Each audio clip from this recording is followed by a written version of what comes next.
اعوذ باللہ من الشیطان الرجیم بسم اللہ الرحمن الرحیم قل اعوذ برب الناس ملک الناس الہ الناس من شر الوسواس الخناس الذی یوسوس فی صدور الناس من الجنۃ والناس صدق اللہ العظیم. شاباش ماشاءاللہ بہت اچھا پڑھا. نحمده ونصلی علی رسولہ الکریم اما بعد فاعوذ باللہ من الشیطان الرجیم بسم اللہ الرحمن الرحیم رب اشرح لی صدری ویسر لی امری واحلل عقدۃ من لسانی یفقہوا قولی. کچھ عرصہ پہلے یہ کتاب مجھے ملی تھی مشکلات کا مقابلہ، اور بہت ہی زبردست کتاب ہے، اور اس میں 43 میتھڈز بتائے گئے ہیں جن کو اختیار کر کے انسان کسی بھی مشکل کا مقابلہ کر سکتا ہے. اگر ہم دیکھیں تو دنیا میں کوئی ایک بھی انسان ایسا نہیں جسے کوئی نہ کوئی مشکل پیش نہ آتی، چھوٹی یا بڑی. ہر شخص کو کوئی نہ کوئی تکلیف، غم، پریشانی، دکھ، کبھی جسمانی، کبھی روحانی، کبھی جذباتی، کبھی لوگوں سے اور کبھی کسی وجہ سے اور کبھی بغیر وجہ، انسان کچھ نہ کچھ محسوس کرتا رہتا ہے. اگر انسان ان تکلیفوں کا مقابلہ کرنا نہ جانتا ہو، ان مشکلات کو فیس کر کے ان کو اوور کم کرنا نہ جانتا ہو، تو انسان کی زندگی نہ صرف یہ کہ مزریبل ہو جاتی ہے بلکہ ضائع ہو جاتی. زندگی ایسی چیز ہے کہ جس کا کوئی آلٹرنیٹ ہے ہی نہیں. جو کچھ ہمیں آج ملا ہے بس صرف ایک دفعہ ملا ہے. انسان کو ملنے والی بہت ساری چیزیں ملٹی پلائی ہوتی رہتی ہیں، بڑھتی رہتی ہیں، ایک سے زیادہ مل جاتی ہیں، لیکن زندگی ایک ہی بار ملتی. تو اس لیے بہت سے لوگ یہ سوچتے ہیں کہ اگر ایک دفعہ ملی ہے تو صرف انجوائے کر لو، اور انجوائے کرنے کے لیے کچھ بھی کر لو. لیکن عموماً یہ دیکھا گیا کہ جب ہم اس راستے پہ چلتے ہیں کہ زندگی کو صرف انجوائمنٹ کا ذریعہ سمجھتے ہیں تو بعض اوقات اس کے ذریعے اور زیادہ مشکلات میں پھنستے چلے جاتے ہیں، کیونکہ اس دنیا میں کوئی الٹیمیٹ انجوائمنٹ ہے ہی نہیں. کوئی بھی چیز جس کو آپ انجوائے کرتے ہیں کچھ عرصے کے بعد اس کی ایکسائٹمنٹ ختم ہو جاتی ہے، اس کی انجوائمنٹ ختم ہو جاتی ہے، اور پھر وہ خوشی بھی غم میں بدل جاتی ہے، وہ تکلیف میں بدل جاتی ہے، پریشانی میں بدل جاتی ہے. پر ایسے میں انسان کو کرنا کیا چاہیے؟ کیا اس کو اپنے اوپر غالب کر لے، کیا اس سے ہار جائے، یا اس کو ہرا دے، یا اس کا مقابلہ کرے؟ اور جہاں تک مشکلات کا تعلق ہے تو اللہ سبحانہ وتعالیٰ نے بھی قرآن مجید میں فرمایا کہ الف لام میم احسب الناس ان یترکوا ان یقولوا آمنا وهم لا یفتنون وَلَقَدْ فَتَنَّ الَّذِينَ مِن قَبْلِهِمْ فَلَيَعْلَمَنَّ اللَّهُ الَّذِينَ صَدَقُوا وَلَيَعْلَمَنَّ الْكَاذِبِينَ. سورۃ العنکبوت آیت نمبر 1-3. الف لام میم. کیا لوگوں نے گمان کیا ہے کہ وہ اسی پر چھوڑ دیے جائیں گے کہ یہ کہہ دیں کہ ہم ایمان لائے اور ان کی آزمائش نہ کی جائے گی، حالانکہ بلا شبہ یقیناً ہم نے ان لوگوں کی آزمائش کی جو ان سے پہلے تھے. سو اللہ ہر صورت ان لوگوں کو جان لے گا جنہوں نے سچ کہا، اور ان لوگوں کو بھی ہر صورت جان لے گا جو جھوٹے ہیں، یا ان لوگوں نے جو برے کام کرتے ہیں یہ سمجھ لیا ہے کہ وہ ہم سے بچ کے نکل جائیں گے. بہت برا ہے وہ فیصلہ جو وہ کر رہے ہیں. تو اس سے یہ پتہ چلتا ہے کہ اللہ تعالیٰ نے دنیا بنائی اس طرح ہے کہ اس میں ہر انسان کو آزما کر پرکھ کر اچھی طرح جانچ کے دیکھا جائے، اس کو ٹیسٹ کیا جائے کہ وہ کیا کرتا ہے. تو زندگی میں ٹرائلز اور ٹربولینسز تو ہوں گے ہی، ان کو انسان روک نہیں سکتا. کچھ ایسے ہوتے ہیں کہ جو ود ان یور سیلف ہوتے ہیں، آپ کے اپنے اندر ہوتے ہیں، کچھ باہر ہوتے ہیں. بعض اوقات آپ اپنے اندر کی چیزوں کو کنٹرول کر بھی لیتے ہیں تو باہر کے آنے والی پریشانیاں ان کو آپ نہیں کنٹرول کر سکتے. So that is part of life. جب تک انسان زندہ ہے، کوئی بھی، خواہ وہ نیک ہے، بد ہے، بڑا ہے، چھوٹا ہے، عورت ہے، مرد ہے، غریب ہے، امیر ہے، بادشاہ فقیر ہے، سب کے ساتھ یہ لگا ہوا ہے. تو اصل امپورٹنٹ چیز یہ ہے کہ ہم ایسے موقع پر کرتے کیا ہیں، ہمارا ری ایکشن کیا ہے، ہم اس کو فیس کس طرح کرتے ہیں، ہم اس سے ڈیل کس طرح کرتے ہیں. اور ہم سے یہی دیکھا جا رہا ہے. قرآن مجید میں انسان کی زندگی کی جو تخلیق ہے اس کے ساتھ ہی بتا دیا گیا خلق الموت والحیات لیبلوکم. تو یہ تو ہوگا، اس نے زندگی اور موت کو بنایا تاکہ تمہارا امتحان لے، تمہیں ٹیسٹ کرے. تو یہ لازم ہے، اس سے نکل نہیں سکتے.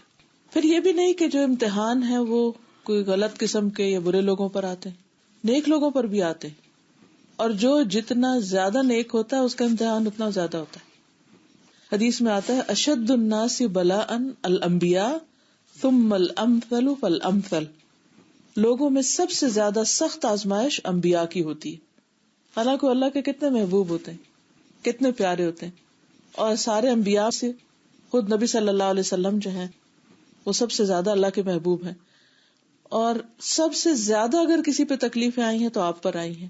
بیماری بھی دوسرے لوگوں کے مقابلے میں دگنی, اور بھوک بھی, اور پیاس بھی, اور آزمائشیں بھی, اور مسلسل پوری زندگی ایک جدوجہد. اس لیے اگر کوئی انسان اس چیز کی تلاش میں رہتا ہے کہ اسے مکمل کمفرٹ مل جائے تو پاسبل نہیں ہے, ہو نہیں سکتا. کیونکہ اگر ایسا ہوتا تو اللہ تعالیٰ اپنے سب سے زیادہ پیارے حبیب محمد صلی اللہ علیہ وسلم کے لیے ہر چیز کو سب سے زیادہ آسان کر دیتے. تو ہم سمجھتے ہیں کہ شاید زندگیوں میں بہت کمفرٹ کا ہونا یا آسانیوں کا ہونا بہت خوش قسمتی کی علامت ہے یا ہمارے بہت فائدے کی چیز ہے. یہ درست سوچ نہیں ہے, کیونکہ انسان جس طرح مشکلات میں سے تپ کے سونا بنتا ہے وہ اس کے بغیر بن ہی نہیں سکتا. کوئی بھی چیز جب تک کسی مشکل سے گزرتی نہیں, وہ حکمت, وہ ڈیپتھ, وہ سمجھ اس کو آتی ہی نہیں.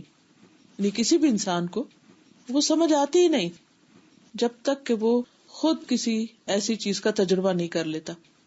اسی لیے اللہ سبحانہ وتعالی نے اب پیغمبروں کو جو کہ اونچے مقام دینے ہیں اور جنت میں بھی ہائیسٹ رینکس میں ان کو رکھنا ہے, تو وہاں تک پہنچنے کے لیے, اس کو ڈیزرو کرنے کے لیے یا اس کو انجوائے کرنے کے لیے بھی پھر اتنی کیپیسٹی چاہیے. ایک عام انسان جس کی معمولی سمجھ ہوتی ہے اس کے لیے چھوٹی چھوٹی چیزیں بڑی خوشی کی ہوتی ہیں, لیکن جو ذرا سمجھدار ہوتا ہے اس کو ان چیزوں میں کوئی اٹریکشن نہیں ہوتی, اسے کوئی ایکسائٹمنٹ نہیں ہوتی, اس کا لیول تھوڑا اور اوپر ہوتا ہے. جو اس سے زیادہ علم حکمت والا ہوتا ہے اس کا لیول کچھ اور ہوتا ہے. اسی طرح جس کی جتنی عقل, جتنی سمجھ, جتنی میچورٹی, اس کا لیول اتنا ہی زیادہ اوپر ہوتا چلا جاتا ہے.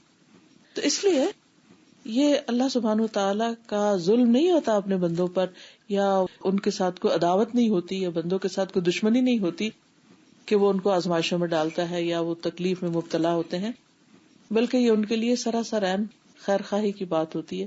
اور جیسے قرآن پاک میں آتا ہے کہ ان مع العسر یسرا, کہ تنگی کے ساتھ ہی آسانی بھی ہے. تو جب تکلیف آئے اس آسانی کی طرف توجہ کا ہو جانا, یہ انسان کی سمجھ پر ہے کہ وہ اس کو کس طرح پرسیو کرتا ہے. ایک اور حدیث میں آتا ہے من یرد اللہ بہ خیرا یصب منہ, اللہ جس کے ساتھ بھلائی کا ارادہ کرتا ہے اس کو آزمائش میں ڈال دیتا ہے, کیونکہ اسے اس آزمائش کے اندر ڈال کر اسے نکھارنا ہے, اسے پیور کرنا ہے, اسے اور کام کا بنانا ہے, کیونکہ اس کے بغیر وہ بن نہیں سکتا. لیکن سب سے بڑی بات یہ ہے کہ انسان کا ایمان آزمایا جاتا ہے. جب کوئی تکلیف آتی ہے تو انسان شیکی ہو جاتا ہے, اس کے اندر ایک ڈاؤٹ سے اٹھنے لگتے ہیں. پھر اسی طرح اللہ سبحانہ وتعالیٰ کے بارے میں اس کے اندر ایسی چیزیں آ جاتی ہیں کہ جیسے وہ کہ کیا واقعی اللہ مجھ سے راضی ہے, شاید اللہ تعالیٰ مجھ سے ناراض ہے, شاید میں نے کوئی بہت بڑا گناہ کر لیا ہے تو اس کی سزا مل رہی ہے. پھر لوگوں کی نظریں بھی اس طرح ہو جاتی ہیں, بعض اوقات وہ سوچنے لگتے ہیں کہ پتہ نہیں کس چیز کی پکڑ آ گئی ہے.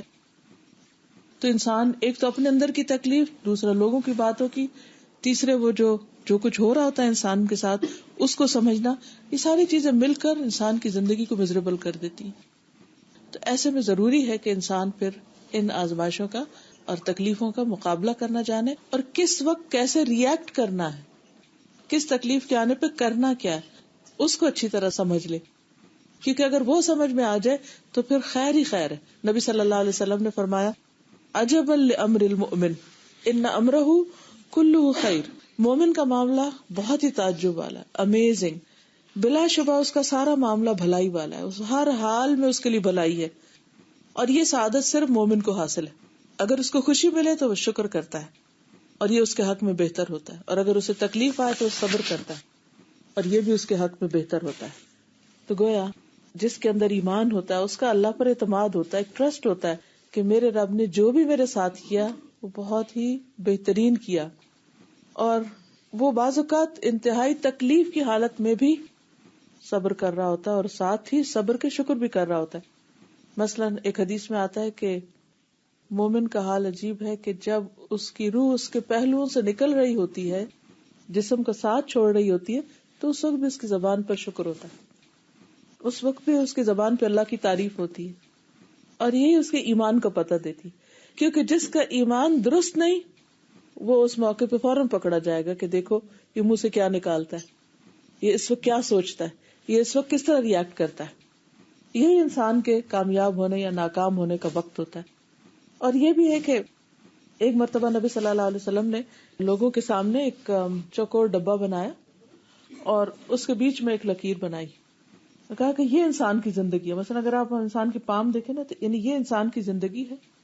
یہاں سے انسان سفر شروع کرتا ہے اور اس لکیر تک اس کی زندگی ختم ہو جاتی ہے، اس کے بعد پار کر کے اگلی دنیا میں چلا جاتا ہے.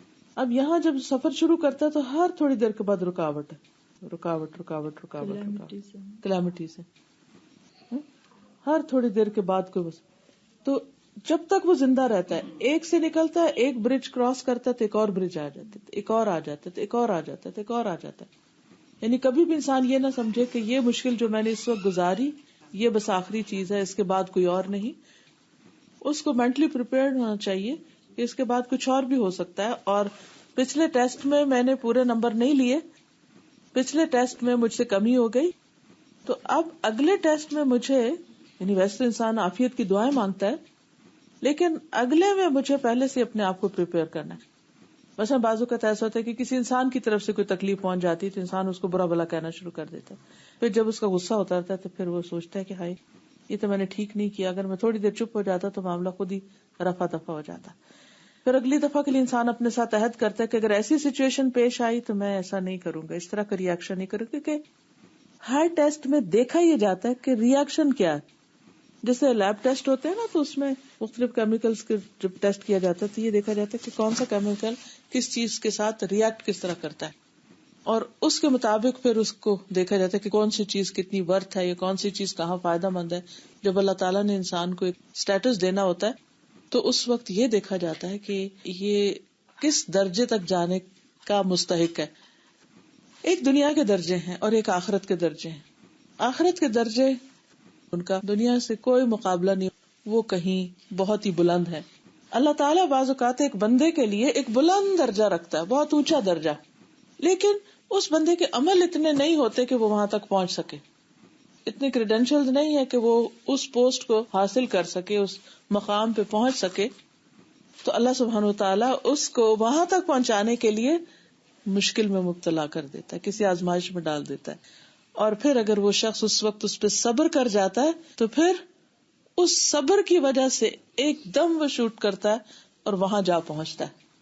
اور پھر ہم صرف عمل کرتے ہیں، اس کی جزا مخفی ہے. تو جیسے قرآن پاک میں آتا ہے نا کہ وَلَا تَدْرِي نَفْسٌ مَا أُخْفِيَ لَهُمْ مِنْ قُرَّةِ أَعْيُنٍ، کوئی انسان نہیں جانتا اس کے لیے آنکھوں کی ٹھنڈک کی کیا کیا چیز تیار کر کے اللہ نے رکھی.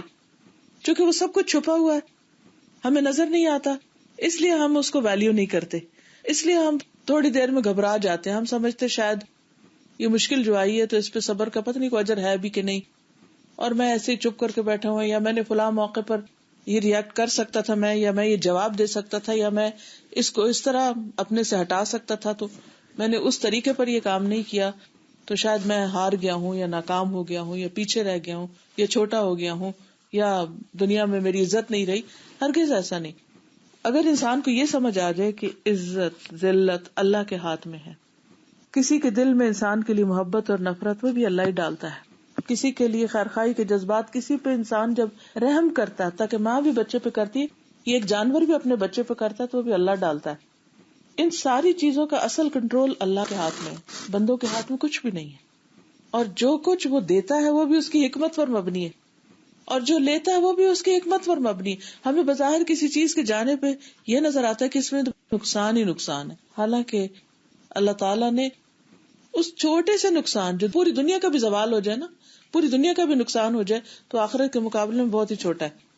تو وہ دنیا کے چھوٹے سے نقصان کا جو بدلہ ہے آخرت میں کئی گنا بڑا، جس کو انسان تصور بھی نہیں کر سکتا. وہ جب انسان دیکھے گا تو حیران ہو جائے گا کہ اچھا بس اتنی سی بات تھی جس پہ میں صبر نہ کر سکا. جیسے قرآن مجید میں آتا ہے انما یوفی الصابرون اجرہم بغیر حساب، کہ صبر کرنے والوں کو ان کا اجر بے حساب دیا جائے گا. تو جب وہ ملے گا تو کہے گا کاش میری جلد کینچیوں سے کاٹ دی جاتی، کاش دنیا میں مجھ پہ بھی یہ ساری مصیبتیں آتی، میں بھی صبر کرتا اور آج مجھے یہ ملتا. لیکن آج چونکہ وہ ملنے والا اجر نظر نہیں آتا اس لیے ہم سے صبر نہیں ہوتا. تو یہ صبر ایمان کے ساتھ ہے. جتنا جتنا ایمان زیادہ ہوگا اتنا اتنا صبر زیادہ ہوگا. بعض اوقات انسان کہتا کہ ہاں میں صبر کرتا ہوں، لیکن حقیقت میں وہ نہیں کر رہا ہوتا، اور صبر آتا بھی نہیں، کیونکہ صبر اللہ ہی کے دینے سے آتا ہے، اور انسان جتنا اللہ پہ اعتماد کرتا ہے اتنی مقدار میں اس کو ملتا چلا جاتا ہے. تو اس لیے دنیاوی اعتبار سے بھی مقام بلند ہونے کے لیے اور آخرت کے اعتبار سے بھی صبر کی ضرورت ہوتی ہے. بنی اسرائیل کو اللہ سبحانہ وتعالیٰ نے ایک لمبا عرصہ نعمتوں سے نوازا. دنیا کی کسی قوم کی تاریخ اتنی پرانی نہیں ہے، یا اتنی ریکارڈڈ نہیں ہے، یا اتنی محفوظ نہیں ہے جتنی بنی اسرائیل کی ہے. آپ دیکھیں کہ جو مختلف تہذیبیں دنیا کی تھی، خواہ انڈس ویلی کی ہو، یا موہنجو داڑو کی ہو، یا ٹیکسلا کی ہو، یا ایجپشن سیویلائزیشن ہو، یا اور بہت سی دنیا میں تہذیبیں آئیں، قومیں آئیں گئیں، بڑی طاقتور قومیں بھی تھیں، قوم عاد کی طرح، لیکن کسی کے کچھ زیادہ نہ ریمینز ملتے ہیں، نہ کوئی زیادہ ہسٹری ملتی ہے. کچھ نشان آثار موجود ہیں، لیکن پتہ نہیں چلتا کہ کون لوگ تھے، کیا کرتے تھے.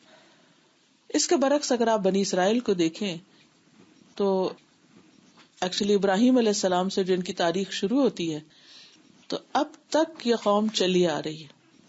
اس قوم کو اللہ سبحانہ وتعالیٰ نے دنیاوی اعتبار سے بہت عروج عطا کیا.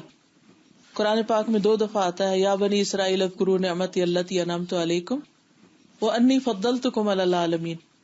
اے بنی اسرائیل، میری اس نعمت کو یاد کرو جو میں نے تم کو دی ہے، اور یہ کہ میں نے تمہیں دنیا والوں پر فضیلت عطا کی. 2 بار. یہ کیا فضیلت تھی؟ یہ فضیلت یہ تھی کہ موسیٰ علیہ السلام سے لے کر، موسیٰ علیہ السلام نے جب ان کو فرعون سے نجات دلائی تھی، یوسف علیہ السلام کے زمانے میں لوگ مصر گئے، پھر وہاں سے جب نکلے تو اس وقت سے لے کے عیسیٰ علیہ السلام تک تقریباً 1400 سال بنتے ہیں. ان 1400 سالوں میں مسلسل ان کے اندر انبیاء رہے. ہمارے پاس نبی صلی اللہ علیہ وسلم تقریباً 22 سال صرف رہے. ان کے پاس 1400 سال کے وقفے میں ایک دن بھی خالی نہیں تھا کہ جس میں ان کے پاس آسمان سے وحی کا سلسلہ نہ ہو. یہ تھی وہ فضیلت جو انہیں دنیا کی ساری قوموں پر عطا کی گئی.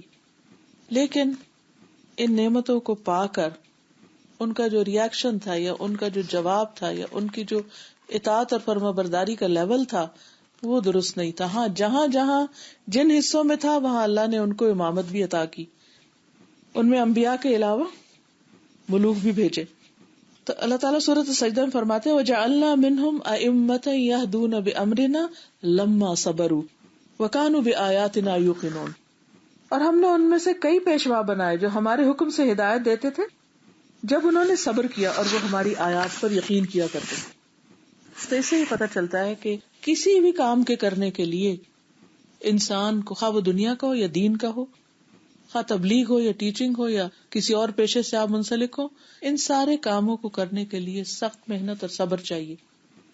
عام طور پر ہم یہ سمجھتے ہیں کہ شاید کسی کو تبلیغ کرنے کا کام یا دین کا کام یہ بڑا آسان کام ہے، کچھ بھی اٹھ کے پڑھا دو، لیکچر دے دو، درس دے دو، تبلیغ کر دو تو بس واہ واہ کی بات ہے.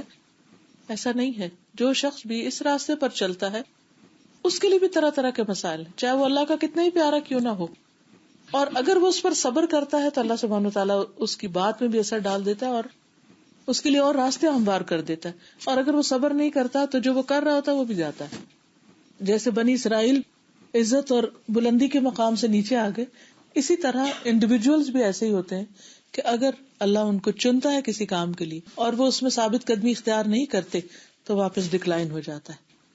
یہدون بامرنا لما صبروا، وہ ہمارے حکم کے ساتھ لوگوں کو ہدایت دیتے رہے، لوگوں کی ہدایت کا کام کرتے رہے جب تک انہوں نے صبر کیا. پھر اسی طرح یہ ہے کہ انسان کی زندگی میں جو تکلیفیں آتی ہیں اس میں بیماری بھی ہے، کبھی قید و بند ہوتی ہے، کبھی لوگوں کا مذاق اڑانا، کبھی گالی گلوچ، کبھی اذیت جسمانی وغیرہ، کبھی خوف، بے چینی، فقر و فاقہ، غم، فکر، کبھی اولاد کی فکر، کبھی والدین کی فکر، کبھی کسی اور کی، کبھی ہجرت، جلا وطنی، ایگزائل، کبھی دشمن کا تسلط، کبھی حاسدوں سے پالا پڑ جاتا ہے انسان کو، کبھی قریبی رشتہ داروں کی وفات، کبھی دوستوں کی گمشدگی، کبھی بھوک کی آزمائش، کھانے کو پورا نہیں، کبھی رسوائی اور تہمت، جھوٹے الزامات، یعنی ایک نہیں بے شمار قسم کی آزمائشیں ہیں. کبھی ظالموں کی طرف سے دھمکیاں، کبھی خوف کا سامنا کرنا پڑتا ہے، کبھی بیوی بچوں کے ساتھ کوئی تکلیفیں پیش آ جاتی، کبھی پوری دنیا میں کے حالات ایسے ہو جاتے ہیں کہ اچانک کوئی فائنینشیل کرائسس آ جاتا ہے، کبھی زلزلے آ جاتے ہیں، کبھی طوفان آ جاتے ہیں، سونامیز آ جاتے ہیں، کبھی کچھ.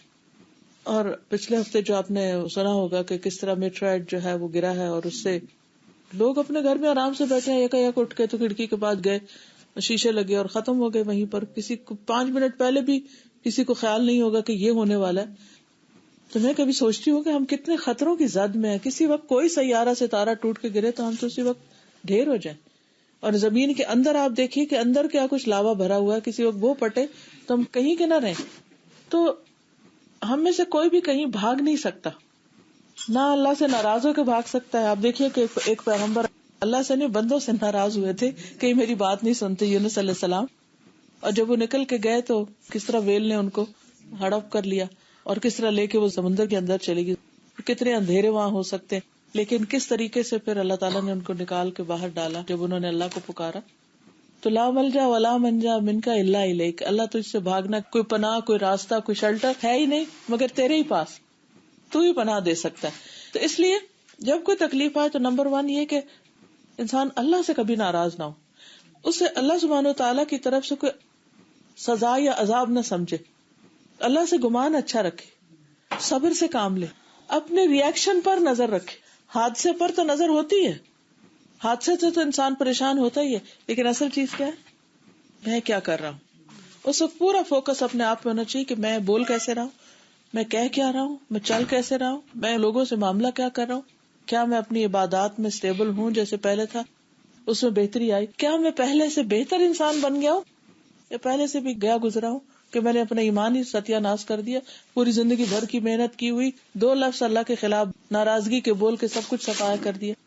تو ہم اللہ تعالیٰ کے ساتھ معاملہ کیا کرتے ہیں؟ اسی طرح کرتے ہیں جیسے کسی ڈیلر کے ساتھ کر رہے ہوتے نا، کہ میں نے دعا کی تھی اور آپ نے میری دعا نہیں سنی، لہٰذا میری آپ کے ساتھ ڈیلرشپ کینسل. اب میں آپ کے ساتھ کوئی معاملہ نہیں کروں گا، میں نہیں نماز پڑھوں گا آئندہ، کیونکہ آپ نے تو وہ میں نے کہا تھا فلاں میرا کام کرتے، آپ نے نہیں کیا تو اب بس ختم میری اور آپ کی. نہیں، یہ معاملہ اللہ کے ساتھ نہیں کیا جا سکتا، کیونکہ اللہ سبحانہ وتعالیٰ کا ہر فیصلہ حکمت پر مبنی ہے. وہ اپنے بندوں پہ ظلم نہیں کرتا، وہ اپنے بندوں کا برا نہیں چاہتا، وہ اپنے بندوں سے 70 ماؤں سے بڑھ کے پیار کرتا. لیکن ماں کا پیار کیسا ہوتا ہے؟ وہ صرف پیمپر نہیں کر رہی ہوتی کہ جو بچہ کہے وہ مانتی چلی جائے. ایسی ماں بے وقوف ہے کہ جو بچے کی ہر بات مان لے. تو اگر آپ انسان کے بارے میں یہ کہتے ہیں کہ یہ ماں جو ہے وہ اچھی نہیں، سمجھدار نہیں، کیونکہ اس نے بچے کو لاڈ پیار دے کے بگاڑ دیا، تو اللہ تعالیٰ کے بارے میں آپ کا کیا گمان ہے جو 70 ماؤں سے بڑھ کے پیار کرنے والا ہے، کہ اس کا پیار بس یہی ہوگا کہ آپ جو کہتے جائیں، دعا نہیں کر رہے، آرڈر بک کر رہے ہیں، جو آرڈر بک کرے وہ آپ کو فوراً ملتے چلے جائیں. تو اس سے تو اللہ سبحانہ وتعالیٰ کا حق ادا نہیں ہوتا. اس لیے سب سے پہلی بات تو یہ ہے کہ امتحان بندے کی ترقی کے لیے آتا ہے، بندے کو مزید میچور کرنے کے لیے آتا ہے، بندے کو علم اور حکمت سکھانے کے لیے آتا ہے، بندے کو اللہ سبحانہ وتعالیٰ اپنا قرب عطا کرنے کے لیے دیتے ہیں، بندے کی سچائی کو پرکھنے کے لیے اللہ تعالیٰ امتحان دیتے ہیں. اس کے کئی اسباب ہیں کہ اللہ تعالیٰ کیوں بندے کو ٹیسٹ کرتے ہیں. اور اگر ہمیں یہ سمجھ آ جائے کہ یہ سب کچھ انسان کے فائدے میں جاتا ہے، ہاں وہ تکلیف سے گزرتا ہے تو بھی فائدے میں جاتا ہے، اس سے انسان کی صحت ہوتی ہے، اس سے اصلاح ہوتی ہے. اب دیکھیں کئی بیماریاں جب انسان کو لاحق ہوتی ہیں، جیسے بعضوں کو سر درد ہوتی ہے یا جسم کے کسی خاص حصے میں درد ہوتی ہے، تو آپ کو پتہ چلتا ہے کہ آپ کے اندر تو بہت بڑی بیماری پل رہی تھی. اگر وہ تکلیف نہ آئے تو پچھلی بیماری تو نظر ہی نہ آئے کسی کو، اور اسی میں انسان کو ختم ہو جائے. کئی دفعہ ایسا ہوتا ہے کہ لوگ کہتے ہیں کہ جی وہ پتہ ہی نہیں چلا اور کینسر آخری سٹیج پہ پہنچ کے پتہ چلا، کیونکہ پہلے کوئی سمٹم ہی نہیں تھی، کوئی درد ہی کہیں نہیں ہوا، پتہ ہی نہیں چلا. یہ زیادہ بہتر ہے کہ یہ انسان کو اگر ارلی سٹیج پر تھوڑی بہت تکلیف کے ساتھ پتہ چل جائے اور اس بیماری کا علاج پہلے سے کر لے. اب یہ کہ اگر دنیا میں انسان کو کسی تکلیف میں اللہ تعالیٰ مبتلا کرتے تو اللہ تعالیٰ کیا چاہتا ہے کہ بندہ رجوع کر لے، گناہوں پہ معافی مانگ لے، اپنی غلطیوں کو دیکھنا شروع کر دے. اگر یہاں کوئی بھی تکلیف نہیں آتی اور اچانک یکا یک مرنے پر پتہ چلتا ہے اس کو کہ میں تو بڑے ہی غلط طریقے سے زندگی بسر کرتا رہا اور میں تو بہت لوگوں پہ ظلم ڈھاتا رہا اور میں نے تو بہت سے اپنے فرائض بھی پورے نہیں کیے، تو اس وقت پتہ چلنے کے بعد نہ تو توبہ اور نہ ہی واپس پلٹنا. تو یہ اللہ کی بڑی رحمت ہے کہ ہم ذرا سا ادھر ادھر بھٹکنے لگتے ہیں تو وہ ہمیں کھینچ لیتا ہے وہ ادھر سے ہمیں موڑنا چاہتا ہے کہ نہیں یہ راستہ تمہارے لیے نہیں ہے, تم واپس آؤ, اپنے سیدھے راستے پہ چلو. کیونکہ یہ ایک معنی بھی بات ہے کہ خوشی میں انسان اللہ کو بھول ہی جاتا ہے, لیکن تکلیف میں اکثر یاد کرتا ہے. فرعون جیسا انسان جب وہ ڈوبنے لگا تو کس کو یاد کیا؟ اس اللہ ہی کو یاد کیا. آپ نے پہلے کہا تھا کہ جب اجر اللہ میں نے مقرر کیا ہوا ہے پھر وہ اس کو آزماتا ہے, پھر اس کو وہاں تک لے جاتا ہے, لیکن ہم یہ نہیں کہتے کہ ہمیں اپنے عمل کے بعد وہاں پہ اجر ملے گا, جو ہم عمل کر رہے ہیں اس کا پھر اجر ملے گا. وہ بھی عمل کے اندر ہی آ جاتا ہے نا, صبر بھی عمل کا ایک حصہ ہی ہے, ٹھیک ہے نا. یعنی عمل کے مختلف طریقے ہیں نا. کچھ ہمارے عمل ہوتے ہیں جو صرف ہم اپنی ذات میں کرتے رہتے ہیں, کچھ عمل ایسے ہوتے ہیں کہ جو ہم عبادت کی شکل میں کرتے ہیں, کچھ بندوں کی مدد کر کے کرتے ہیں, کچھ عمل ایسے ہوتے ہیں جو ہم نہ عبادت اس وقت کر رہے ہوتے ہیں, نہ کسی کی خدمت کر رہے ہوتے ہیں, صرف اپنی زبان کو کنٹرول کر رہے ہوتے ہیں, یا صرف اپنی کسی تکلیف کے اوپر واویلا نہیں کرتے. ایک ہوتے ہیں ایسے عمل کہ جن کو کر کے آپ انجوائے کر رہے ہوتے ہیں. مثلا آپ ذکر کریں تو, قرآن پڑھیں تو آپ کو ایک خاص روحانیت ہوتی, لیکن اگر آپ کے جسم میں کوئی تکلیف ہے تو اس وقت آپ کو روحانیت نہیں حاصل ہو رہی ہوتی, بے چینی اور اضطراب ہوتا ہے, یا کوئی غم یا کوئی صدمہ یا کوئی خوف یا کوئی اور چیز. تو اس وقت جب آپ زبان سے کوئی ایسی بات نہیں نکالتے جو اللہ کو ناراض کرے, جی اس صبر کا اجر مل رہا ہوتا ہے. یعنی صدقہ, خیرات, زکوٰۃ, نماز, روزہ, حج, یہ ساری چیزیں اعمال ہیں, ان سب سے اجر بڑھتے ہیں. لیکن تیزی سے اجر بڑھتا ہے تکلیف آنے پر پازیٹیو ریاکشن یا صبر کرنے سے. ہم سب اپنی نمازوں کو ذرا دیکھ لیں کہ ہمیں ہر وقت جلدی ہوتی ہے نماز کی, اللہ کو کم ہی یاد کرتے ہیں, بس جلدی جلدی سجدے کر کے, کبھی وہ بھی نہیں, اس میں بھی لوگ سستی کر جاتے ہیں, کبھی سویرے نہیں اٹھے, کبھی دن کو بھول گئے, کبھی ادھر کر لیا کبھی ادھر کر لیا. اللہ نے پیدا ہمیں اپنی عبادت کے لیے کیا تھا اور ہم وہی نہیں کر رہے. جب کسی کو کسی خاص کام کے لیے بھیجا جاتا ہے اور وہ نہ کرے تو کون اس سے خوش ہوتا ہے؟ آپ اپنے سرونٹ کو ہی دیکھیں, اگر کوئی کام آپ اس کو دیتے ہیں کبھی یہ کر کے آؤ, ایک استاد اپنے شاگرد کو کہتا ہے کہ یہ کر کے آؤ, نہیں کرتا تو کہاں سے نمبر دے گا اس کو؟ تو یہ اللہ تعالیٰ نے ہمیں صاف صاف بتا دیا کہ عبادت کے لیے پیدا کیا ہے, اور جب بندہ نہیں کرتا تو پھر ظاہر ہے اللہ تعالیٰ پھر بھی بندے سے پیار کرتا ہے, بھائی ادھر تو اس کی توجہ نہیں جا رہی, میں کسی اور طرح اس کو اس مقام پہ پہنچاؤں. پھر وہ ٹیسٹ میں ڈالتا ہے, پھر ادھر سے پھر ادھر سے. تو ٹیسٹ کبھی تو اللہ تعالیٰ کی ناراضگی بھی ہوتے ہیں, لیکن اٹس ناٹ آلویز ناراضگی. کبھی اللہ سبحانہ تعالیٰ انسان کی اصلاح کے لیے, انسان کے درجوں کی بلندی کے لیے اس کو امتحان دیتے. اور ایک اور چیز یہ یاد رکھنی چاہیے کہ یہ سب کچھ اللہ کے اذن سے ہوتا ہے, اور اللہ تعالیٰ کسی بندے پر ظلم نہیں کرتا, اور یہ اللہ تعالیٰ کا ایک مسلسل اٹل قانون ہے. I mean it's a universal thing کہ ہر کوئی اس میں آزمایا جائے گا. اس میں کہتے ہیں کہ 8 چیزیں انسان پر گزرتی ہیں: خوشی, غمی, ملاپ, جدائی, تنگی, آسانی, بیماری اور تندرستی. انسان ان میں سے کسی نہ کسی ایک کیفیت میں ہوتا ہے, یا ایک میں یا دوسری میں, ایک میں یا دوسری میں. پھر یہ ہے کہ ہمارا چونکہ تقدیر پر بھی ایمان ہے, تو اللہ سبحانہ وتعالیٰ نے ہر انسان کے ساتھ الگ معاملہ کیا. کبھی اگر آپ غور کریں تو 2 انسانوں کے ساتھ بھی معاملہ ایک جیسا نہیں ہے. کسی کو اولاد دی ہے, کسی کو نہیں دی, کسی کو دے کے لے لی, کسی کو کسی طرح. کوئی جسمانی طور پہ بہت صحت مند ہے تو ذہنی طور پہ اتنا نہیں عقل مند. کوئی ذہنی طور پہ بہت اسمارٹ ہے لیکن فزیکلی ویک ہے. کوئی بہت خوبصورت ہے لیکن دولت نہیں اس کے پاس. کسی بہت دولت ہے لیکن حسن نہیں. ہر ایک کے اندر کسی نہ کسی چیز کی کمی رکھ دی ہے. اور پھر جب انسان ان سب چیزوں سے گزرتا ہے تو دراصل اس کے ساتھ اللہ سبحانہ وتعالیٰ کا معاملہ دوسرے سے مختلف ہوتا ہے. تو اس میں ایک چیز ہمیں یہ کرنی چاہیے کہ جب کبھی کوئی خاص تکلیف ہم پہ آئے نا, تو ہم لوگوں کے ساتھ خود کو کمپیئر نہ کریں کہ دیکھو فلاں تو اتنے عیش کر رہا ہے, اس کو تو کوئی اولاد کا دکھ نہیں دیکھنا پڑا, فلاں کو تو اللہ نے یہ بھی دیا اور مجھے یہ نہیں دیا. ہمیشہ یہ سوچنا چاہیے کہ اللہ نے مجھے کیا دیا ہے. اور جب ایک انسان کے اندر سینس آف اچیومنٹ ہوتی ہے, ملنے والی نعمتوں کا وہ سوچتا ہے, تو اس کے دل میں ہر وقت ایک شکر اور خوشی کی کیفیت ہوتی ہے. جی بالکل, اس سے بھی زیادہ ہو سکتی تھی تکلیف. یہ بھی کہتی ہیں کہ اگر کسی کو تکلیف میں دیکھ رہے ہیں اور وہ صبر کر رہا ہے تو رش بھی کرنا چاہیے کہ وہ حالت میں رش کر رہا ہے تو اسے سیکھتا بھی ہے. بالکل, وہ بھی ایک کیفیت ہوتی. پھر یہ ہے کہ یہ اللہ سبحانہ تعالیٰ نے تقدیر میں بھی ہمارے لکھا ہوا ہے کہ مختلف لوگوں کے ساتھ اس نے کیا معاملہ کرنا. اور پھر یہ ہے کہ اللہ کی تقدیر جو وہ انصاف پہ مبنی. بعض اوقات ہم کہتے ہیں ہماری قسمت کیوں پھوٹی ہوئی ہے, ہمارے ساتھ یہ کیوں ہو گیا, حالانکہ اللہ کو پتا ہے کہ یہ ہونا ہی چاہیے تھا. اور ویسے ہم خود بھی بعض اوقات ریئلائز کر لیتے ہیں جب کئی سال گزرنے کے بعد ہم کہتے ہیں شکر ہے وہ واقعہ زندگی میں پیش آیا تو میری آنکھیں کھل گئی اور مجھے ہوش آ گئی. اگر وہ نہ ہوتا میں تو بدھو کی بدھو ہی رہتی.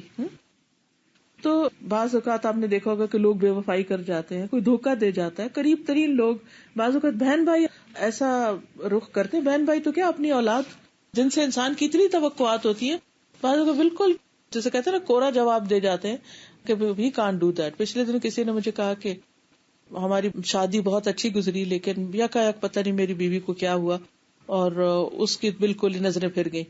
تو میں نے اپنے بچوں کو کہا کہ بھی اپنی ماں کو سمجھاؤ. تو بچوں نے صاف کہا بھائی یہ آپ دونوں کا معاملہ ہے, ہم نہیں جانتے, وی آر آؤٹ.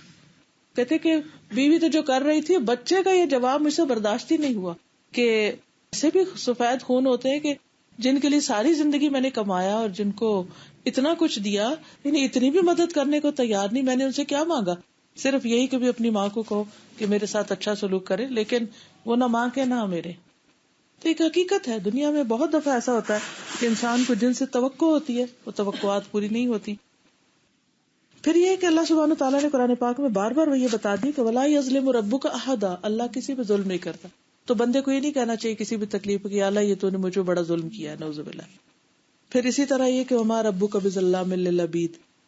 پھر اللہ سبحانہ تعالیٰ چونکہ ساری چیزیں اس کے اختیار اور کنٹرول میں ہیں تو تکلیف بھی اسی کے اختیار میں ہے, وہ جب چاہے دور بھی کر سکتا ہے. اس لیے بجائے اس کے کہ اس وقت انسان واویلا کرے, رونا دھونا کرے, اللہ کی طرف پلٹے, رجوع کرے, دعا کرے کہ اللہ تعالیٰ اس کے حالات اور سب چیزوں کو درست فرما دے.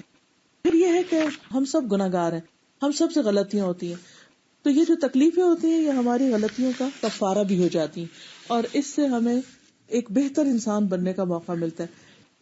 جیسے جسمانی طور پر ہم نہا دھو کے صاف ستھرے ہو جاتے, تو روح پہ جو داغ دھبے گناہوں کے لگتے ہیں وہ کسی نہانے دھونے سے صاف نہیں ہوتے. بعض اوقات ٹھیک ہے ہم قرآن پڑھتے ہیں, ذکر کرتے ہیں تو ہمارے دلوں کی صفائی ہوتی ہے, لیکن بعض صفائیاں ایسی ہوتی ہیں کہ جو اوپر سے ہلکی پھلکی ڈسٹنگ سے ہو جاتی, اور کچھ صفائیوں کے لیے بلیچ بھی کرنا پڑتا ہے, اور کچھ میں کھرچا کھرچی بھی ہوتی ہے اور ڈیپتھ میں جانا پڑتا ہے. تو اس لیے اللہ تعالیٰ چاہتے ہیں کہ قیامت کے دن جب انسان اللہ کے حضور حاضر ہو تو بالکل نہایا دھویا صاف ستھرا. اسی لیے مومن کو موت کی تکلیف آتی ہے, اسی لیے موت سے پہلے جو بیماری ہے وہ مومن کے حق میں بہت بڑی خیر ثابت ہوتی ہے. اسی طرح باقی تکلیفیں بھی.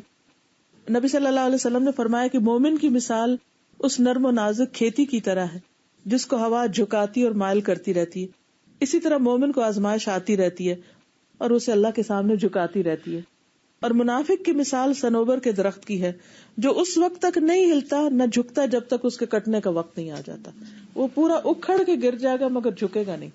لیکن مومن جو ہوتا ہے نا اس کے اندر لچک ہوتی ہے, جب تکلیف آتی ہے تو اللہ کی طرف آتا ہے, نمازیں پڑھتا ہے, صدقہ خیرات کرتا ہے, روتا ہے اللہ کے آگے اور اللہ کے اور قریب ہو جاتا ہے. تو آزمائش ہوتی ہے وہ مومن کو مزید اللہ سبحانہ تعالیٰ کے قریب کرتی رہتی ہے.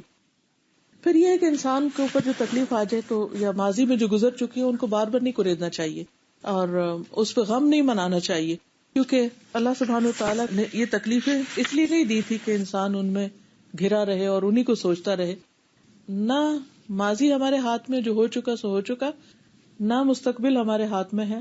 ہم اس وقت جو ہیں اصل میں ہماری زندگی یہ چند لمحے, ان لمحوں کو انسان بہتر سوچ کے ساتھ پازیٹیو تھنکنگ کے ساتھ گزارے, نہ کہ اگلے پچھلی باتیں جو ہیں ان پر حزن اور غم کا شکار ہو. اسی لیے ہر نماز کے بعد ہمیں دعا مانگنے کو سکھایا گیا کہ اللہم انی اعوذ بک من الہم والحزن, اللہ میں تیری پناہ میں آتی ہوں ہم اور حزن سے. یہ دو چیزیں انسان کو بیکار کر دیتی.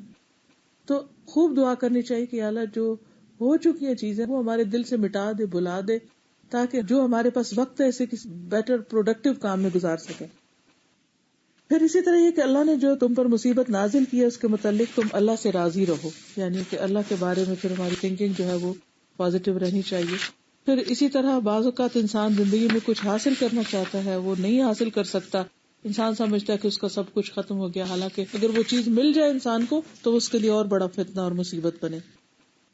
پھر اسی طرح یہ ہے کہ کوئی بھی مصیبت ہمیشہ کے لیے نہیں ہوتی. ہر مصیبت کے اندر اللہ نے ایسی صلاحیت رکھی ہے کہ آتی ہے اور پھر آہستہ آہستہ اس کا اثر کم ہو جاتا ہے. جیسے پانی بوائلنگ ڈگری پہ پہنچتا ہے, بوائل ہوتا ہے, اور اگر آپ اس کو چھوڑ دیں تو تھوڑی دیر کے بعد اس کی گرمی یا شدت یا حدت جو ہے وہ کم ہونے لگتی. تو خود انسان کے اندر اللہ تعالیٰ نے ایسی چیزیں رکھی ہیں کہ انسان کی جو اندر کی حدت یا تکلیف یا گرمی یا غم یا غصہ ہے وہ وقت کے ساتھ ساتھ کم ہوتا چلا جاتا ہے. پھر انسان کو ہمیشہ یاد رکھنا چاہیے کہ ہم اکیلے نہیں ہیں جو اس مصیبت میں. تو جب انسان اپنے سے زیادہ بڑی مصیبتوں والوں کو دیکھتا ہے تو اس کا غم ہلکا ہو جاتا ہے. پھر اسی طرح انسان کو یہ یاد رکھنا چاہیے کہ اس مصیبت میں مبتلا ہونا میرے لیے زیادہ بہتر ہے بنسبت نہ ہونے کے. قرآن پاک میں آتا ہے وَعَسَىٰ أَن تَكْرَهُوا شَيْئًا وَيَجْعَلَ اللَّهُ فِيهِ خَيْرًا كَثِيرًا. ہو سکتا ہے ایک چیز تمہیں سخت ناپسند ہو اور اللہ تعالیٰ اسی کے اندر تمہارے لیے بہت بڑی بھلائی رکھی ہو. پھر یہ ہے کہ کبھی بھی انسان جب تکلیف آئے تو یہ سوچے کہ جو مجھ سے اچھے لوگ ہیں ان پر بھی تکلیف آتی ہے, میں تو اتنی اچھی بھی نہیں. انبیاء, اولیاء, بزرگان دین وغیرہ کو یاد کرے کہ ان کی واقعات پڑھے, صحابہ کی کہانیاں پڑھے, انبیاء کے قصے پڑھے, ان کے اوپر جو جو کچھ گزرا. آپ دیکھیں کہ ایک ایک پیغمبر آدم علیہ السلام سے لے کر محمد صلی اللہ علیہ وسلم تک جتنے بھی قرآن پاک میں واقعات, ان میں سے کون سا پیغمبر ایسے جس کی آزمائش نہ ہوئی ہو؟ داؤد اور سلیمان علیہ السلام جن کی اتنی عالی شان حکومتیں تھی لیکن ان کو بھی اللہ نے آزمایا, اور دونوں کی آزمائش کا ذکر قرآن پاک میں آتا ہے. لیکن ان سب لوگوں میں فرق کیا ہے؟ ان سب لوگوں پہ جب آزمائش آئی تو وہ خبردار ہو گئے, چوکنے ہو گئے اور اللہ کے قریب ہو گئے. تو تکلیف تو آنی ہے. اب ہمارے پاس دو میں سے ایک چوائس ہے, یا تو ہم اللہ کو ناراض کر لیں اور یا ہم اللہ تعالیٰ کو راضی کر لیں. تو وہ پھر ہمارا اپنا فیصلہ ہے. جو ہم چوز کریں گے, جو اللہ کی رضا پہ راضی ہوگا اللہ اس کو راضی کر دے گا, اور جو راضی نہیں ہوگا اللہ بھی اس سے ناراض ہو جائے گا. پھر اسی طرح یہ ہے کہ آزمائشیں مانگنی نہیں چاہیے, اور آزمائشوں سے پہلے خود کو محفوظ کرنا چاہیے, پروٹیکٹ کرنا. جیسے سردی گرمی آ رہی ہوتی ہے تو کچھ لوگ اس وقت تک نہیں باز آتے جب تک ٹھنڈ ان کو لگ نہیں چکتی, کہ گرمی ان کو ہٹ نہیں کر لیتی. تو ہمیں پتا ہے کہ بھی کس ایکسٹینٹ تک ہم جا سکتے ہیں, تو اس سے پہلے ہی اپنے کپڑے, ڈریس, گھر, ہر چیز کو انسان اکارڈنگلی مینٹین کرے. تو اسی طرح تکلیفوں سے بچنے کے لیے صبح شام کی دعائیں, جو ایاک نستعین کتاب ہے اس کے اندر پروٹیکشن کی, حفاظت کی, ہر موقع کی حفاظت کی, ہر قسم کی بلاؤں سے حفاظت کی دعائیں جو ہیں وہ موجود ہیں. بعض اوقات ہم وہ دعائیں مانگ بھی لیتے ہیں, اس کے باوجود ہم مشکل میں پڑ جاتے ہیں. تو اس میں بھی یہ نہیں سوچنا چاہیے کہ اچھا میں نے تو کہا تھا, اللہ تعالیٰ نے مجھے پروٹیکٹ نہیں کیا. نہیں, اس سے بھی زیادہ کوئی تکلیف ہو سکتی تھی, دعاؤں کی وجہ سے وہ بہت چھوٹی رہ گئی. پھر اسی طرح یہ ہے کہ کوئی تکلیف ہمیشہ نہیں رہتی, ایک دن اس کا ضرور خاتمہ ہو جاتا ہے, لیکن اس کا اجر محفوظ ہو جاتا ہے. اور اس کے برعکس جو لوگ ایسے موقعوں پر غلط ہتھ کنڈے اختیار کرتے ہیں تو وہ انسان کو خود ہی گھیر لیتے ہیں. پھر ایک چیز جو انسان کو اور بہت فائدہ دیتی ہے یہ ہے کہ نفع نقصان صرف اللہ کے ہاتھ میں ہے. جب تک اس نے چاہا نفع دیا, اور جب اس نے چاہا وہ لے لیا, اور جب چاہے وہ دوبارہ دے دے, اور ہر بھلائی اسی کے ہاتھ میں ہے. اور جب انسان اللہ تعالیٰ سے اچھی امید رکھتا ہے تو وہ ایک کانٹا بھی جو مومن کو چبھتا ہے اس پر بھی اس کے لیے اجر لکھا جاتا ہے. کہاں یہ کہ بڑی بڑی تکلیفیں. انسان یہ بھی دیکھتا ہے کہ اللہ کی حدود کی حفاظت انسان کو بہت سی چیزوں سے محفوظ رکھتی. ایک بہت ہی خوبصورت حدیث ہے جو نبی صلی اللہ علیہ وسلم نے حضرت عبداللہ بن عباس سے کہی تھی جب ان کے ساتھ سواری پہ بیٹھے ہوئے تھے. چھوٹے بچے تھے, تو آپ دیکھیں کہ بچوں کو بھی کتنی بڑی بڑی باتیں آپ نے سکھائی. جو 10 سال کے تھے تو نبی صلی اللہ علیہ وسلم کی وفات بھی ہو گئی تھی, لیکن کتنی حدیثیں عبداللہ بن عباس سے روایت ہیں, اور کس بہترین طریقے سے انہوں نے علم سیکھا. بہت ان سے محبت کرتے تھے. کہنے لگے اے غلام, اے بچے, اے لڑکے, انی اعلمک کلمات, میں تمہیں چند کلمات سکھاتا ہوں, اور وہ کیا ہے؟ احفظ اللہ یحفظک, تم اللہ کی حفاظت کرو, یعنی اللہ کی حدود کی حفاظت کرو, اللہ تعالیٰ کے احکامات کی حفاظت کرو, اللہ تمہاری حفاظت کرے گا. یعنی اگر تم چاہتے ہو کہ تم پروٹیکٹڈ ہو تو پھر کیا کرو؟ حفاظت. اور حفاظت کا مطلب کیا ہے؟ جیسے قرآن پاک میں سورۃ قاف میں آتا ہے ھذا ما توعدون لکل اواب حفیظ من خشی الرحمن بالغیب وجاء بقلب منیب. یہ ہے جس کا تم سے وعدہ کیا جاتا تھا ہر اس شخص کے لیے جو بہت رجوع کرنے والا, خوب حفاظت کرنے والا ہو, جو رحمان سے بن دیکھے ڈرے اور رجوع کرنے والا دل لے کر آئے. اب اس میں کیا کیا چیزیں ہیں جن کی حفاظت کرنی؟ نماز کی حفاظت, اس کے اوقات کی حفاظت, طہارت کی حفاظت کہ میں اپنا وضو پراپر طریقے سے کروں, وضو ہو تو اسی میں نماز ادا کروں, بغیر وضو کے نہ کروں. اپنی زبان کی حفاظت, حلال حرام کی جو باؤنڈریز اللہ نے رکھی ہیں کہ کس لمٹ تک میں جا سکتی ہوں, ان حدود کی حفاظت. تو جب انسان حفاظت کرتا ہے ان ساری چیزوں کی, اپنی قسموں کی حفاظت, وعدوں کی حفاظت, امانت کی حفاظت, تو اللہ سبحانہ تعالیٰ اس بندے کی بھی حفاظت کرتا ہے. بہت دفعہ ہمارے منہ کی اپنی ہی نکلی ہوئی باتیں ہمارے سامنے آ جاتی ہیں, تو ہم اس غصے میں کوئی بات بول جاتے ہیں لیکن اس کے کانسیکوینسز کو بھول جاتے ہیں, اور جب وہ کانسیکوینسز سامنے آتے ہیں تو ہمیں یاد بھی نہیں ہوتا کہ ہم نے خود ہی مانگا تھا اپنے لیے. تو اسی لیے کہتے ہیں نا کہ اپنے اولاد کے لیے, اپنے گھر والوں کے لیے برا مت مانگو, کوئی پتہ نہیں قبولیت کی گھڑی ہو اور وہ تمہاری قبول ہو جائے اور پھر تم خود ہی اس پر روتے رہو. پھر اسی طرح یہ ہے کہ ان السمع والبصر والفؤاد کل اولئک کان عنہ مسئولا, کان, آنکھ, زبان, ہر چیز کے سوال ہوگا, دل, ان چیزوں سے پوچھا جائے گا. تو ان سے چونکہ سوال ہوگا تو اس لیے ان کی حفاظت ضروری. آنکھوں سے وہ نہ دیکھیں جس کو دیکھنے کو اللہ نے منع کیا, کانوں سے وہ نہ سنے جس کو سننا منع کیا ہے, دل میں وہ باتیں مت بار بار سوچے, مثلا کسی کے بارے میں گمان, برا گمان کرنا, اس سے منع کیا گیا ہے. تو اگر کوئی آ بھی جائے تو اس کو نکالنے کی فکر کرے, کیونکہ یہ ساری چیزیں جو ہیں یہ وعدہ خلافی میں یا اس حفاظت کے پردے کو توڑنے میں آتی ہیں. پھر اسی طرح یہ ہے کہ عافیت کی دعا مانگتا رہے انسان تاکہ اللہ تعالیٰ بندے کو اپنی حفاظت میں رکھے. پھر اسی طرح یہ ہے گناہوں سے توبہ کرتا رہے, کیونکہ گناہ جو ہے انسان کے رزق کو گھٹا دیتے ہیں, گناہ اللہ تعالیٰ سے دور کر دیتے ہیں انسان کو.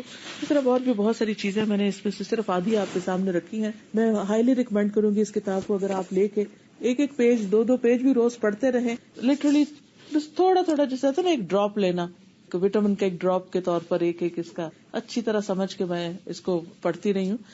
اور آپ یقین کریں مجھے ہر روز ایک نئی زندگی ملتی تھی, ہر روز نئی باتیں سمجھ میں آتی تھی. اچھا اس کی یہ حکمت ہے, حالانکہ یہ قرآن اور حدیث میں سب کچھ پہلے سے پڑھا ہوتا ہے, لیکن جب ایک خاص آئیڈیا کے تحت اس کو پڑھتے ہیں اور اسی طرح کی سچویشن دن میں پیش بھی آ رہی ہوتی ہیں, چاہے چھوٹی یا بڑی, یا اپنے اوپر یا کسی اور کو انسان دیکھ رہا ہوتا ہے, تو ان چیزوں کی حکمت سمجھ میں آتی. جب انسان کو حکمت سمجھ میں آتی تو اس کا دل سکون میں آ جاتا ہے کہ یہ اللہ کی دنیا میری تو نہیں, اس میں اللہ کا حکم چلے گا میرا تو نہیں, اس میں اللہ کی مرضی ہے میری تو نہیں, ہر چیز اللہ کی, وہ جب چاہے دے جب چاہے لے لے, مجھے اعتراض کرنے کی کوئی گنجائش ہی نہیں.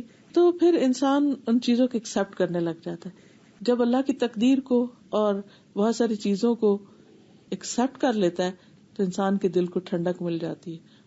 ہم دنیا کو نہیں تبدیل کر سکتے, ہمیں اپنے آپ کو چینج کرنا ہے, اپنی سوچ کو بدلنا ہے, اپنے طریقوں کو بدلنا ہے. اگر ہم خود کو نہیں بدل سکتے تو ہم کسی اور سے کیا شکوہ کرتے ہیں کہ وہ خود کو بدلے. پھر ہمیں لوگوں کے رویوں کی کیوں تکلیف ہے, یا لوگوں کے رویوں کے اوپر ہم کیوں پریشان ہوتے ہیں.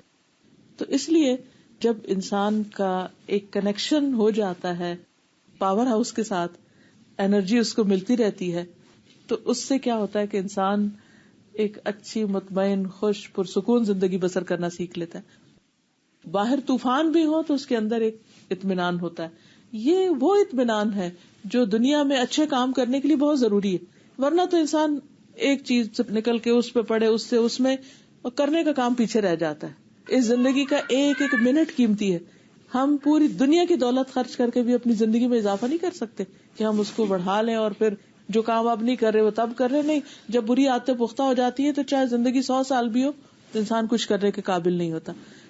اس لیے بہت ضروری ہے کہ ہم خود ایک پرو ایکٹیو اپروچ کے تحت ایسی کتابوں کا مطالعہ کریں اور ان سے کانسٹنٹلی اور ریگولر بیسس پر علم میں اضافہ کرتے رہیں تاکہ ہم دنیا میں بہتر طور پہ جی سکیں. کیونکہ جتنی اللہ نے زندگی رکھی ہے وہ تو جینا ہی ہے نا, چاہے کوئی ایسی بیماریاں ساتھ یا ایسے غم ہیں یا صدمے ہیں, لیکن جینا تو ہے.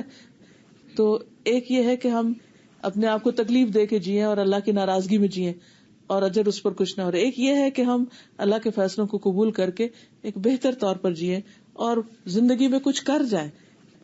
اللہ ہمیں کرنے کا حوصلہ, توفیق اور سمجھ اور راستہ دکھائے تاکہ ہم جب اللہ سے ملے تو واقعی ہم اس حال میں ملیں کہ ہم نے ملنے والی نعمتوں پر شکر ادا کیا ہوا, اور شکر ادا کرنے کا بہترین طریقہ ہے اس کو بیسٹ پاسبل وے میں استعمال کیا ہو. وآخر دعوانا الحمدللہ رب العالمین. اگر کوئی بات ہو یا سوال ہو تو آپ کر سکتے ہیں. یہ کتاب ہے مشکلات کا مقابلہ کیسے کریں.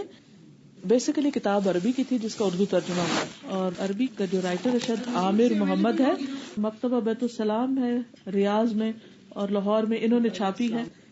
کیونکہ کوئی شخص مشکل سے خالی تو ہے ہی نہیں. مجھے تو آج تک ایک بھی نہیں ملا دنیا میں جو کہے کہ مجھے کوئی مشکل نہیں, چھوٹی بڑی کوئی نہ کوئی لگی رہتی. اب اس وقت بجلی کا نہ ہونا بھی ایک مشکل ہی کی ایک قسم ہے. تو ایک یہ کہ وقت کوستے ہوئے گزارے, پریشان رہ کے گزارے, اور ایک یہ کہ انجوائے کریں جیسے پہلے کر رہے تھے. کوئی نہیں, تھوڑی دیر کی بات ہے ابھی پھر آ جائے گی. تو صرف سوچ ہی بدلنے کی ضرورت. کیونکہ ہر مشکل کا آپ نے کہا کہ اس کے پیچھے کوئی حکمت ہوتی ہے، ہر آزمائش کے پیچھے کوئی، تو یہ تو بہت اچھا سولوشن تھا کہ ہم صبر کے ساتھ اس کو جھیلیں، صبر کریں، لیکن کیا اس کے پیچھے جو حکمت ہے کیا وہ ضروری ہے انسان کو جانے کا؟ ہاں، صبر جو ہوتا ہے وہ اصل میں ہمیں اس قابل بناتا ہے کہ ہم حکمتیں سمجھ سکیں. اب مثلاً ایک تکلیف آئی اور ہم اس پر پازیٹیولی ریئیکٹ کر رہے ہیں تو ہمیں غور و فکر کا موقع ملے گا، سوچنے کا، سمجھنے کا، پلان کرنے کا، اس سے باہر نکلنے کا اور ایک سکسیس کی طرف جانے کا. جب ہم صبر نہیں کرتے تو ہماری ساری انرجی کس میں لگتی ہے؟ صبر کیا ہے؟ رکاوٹ، روکنا اپنے آپ کو، اسٹاپ ہیئر، بس اب اس سے زیادہ نہیں رونا، اس سے زیادہ یہ نہیں کرنا، اس سے زیادہ جب یہ اسٹاپ لگ جاتا ہے نا تو پھر انسان تھوڑی دیر کے بعد نارمل ہونے لگتا ہے، پھر سوچنے کے قابل ہوتا ہے، پھر کچھ کرنے کے قابل ہوتا ہے. اگر وہ یہ نہیں کرتا تو پھر کیا ہوتا ہے؟ ساری انرجی صرف رونے میں لگ جاتی ہے، اس غم کو منانے میں یا اس تکلیف کو ہائے ہائے کرنے میں لگ جاتی ہے. پھر آپ کا دھیان اس پہ نہیں جاتا کہ اس سے نکلنا کیسے، آپ کا دھیان اس میں نہیں جاتا کہ اس وقت سے کیسے فائدہ اٹھانا. تو اس لیے صبر جو ہے وہ صرف چپ کر کے گمسم بیٹھ جانے کا نام نہیں ہوتا.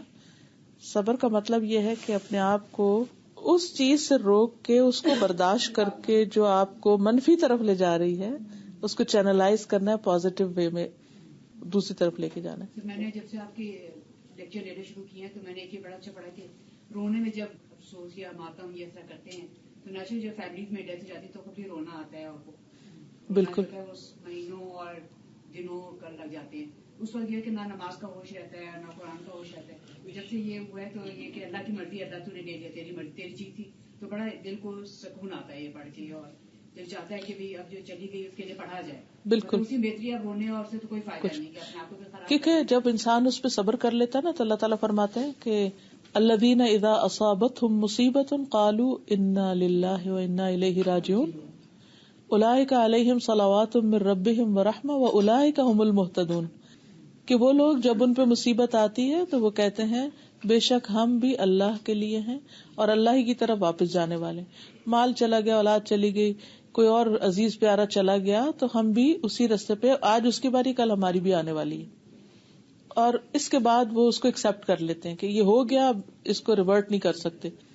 ایسے لوگوں کا انسٹنٹ ریوارڈ کیا؟ اولئک علیہم صلوات من ربہم، ان لوگوں پر رب کی طرف سے رحمتیں نازل ہوتی ہیں اور خاص رحمت نازل ہوتی اور ان لوگوں کو ہدایت نصیب ہوتی ہے. وہ اولئک هم المہتدون، ان کو راہ مل جاتی ہے کہ وٹ نیکسٹ، اب کرنا کیا. جو ہونے والی بات تھی وہ ہو گئی، اس کو میں چینج نہیں کر سکتا. یہ تقدیر میں لکھی تھی. بچہ ماں کے پیٹ میں ہوتا ہے تو اس کی زندگی کے ساتھ موت کا دن بھی لکھ دیا جاتا ہے. چینج نہیں کر سکتے ہم اس کو، اب چینج نہیں کر سکتے. اگر ہماری زندگی آج سے اس کے بعد ہمیں اگر مثلا 5 سال باقی ہیں تو اس کی فکر کرنی چاہیے کہ 5 سال میں کیا کیا میں کر سکتی ہوں. کیا میں سارا وقت ادھر رونے دھونے اور کاموں میں گزار دوں؟ اگر 5 سال مجھے تو میں اتنی نمازیں پڑھ سکتی ہوں، اتنا ذکر کر سکتی ہوں، اتنی خیرات کر سکتی ہوں، اتنے لوگوں کے کام آ سکتی ہوں. پورا پلاننگ شروع کر دیتے. اچھا 5 سال اور مجھے جینا. بلکہ میں نے اپنی زندگی میں یہی کیا، 5 سال کی جیسے پلاننگ اللہ ہی کی طرف سے ہوئی، اسی نے سمجھ دی. لیکن اس سے فائدہ یہ ہوا کہ اچھا یہ کر لیا ہے، اب یہ کرنا چاہیے، اب یہ کر لیا، اب یہ کرنا چاہیے.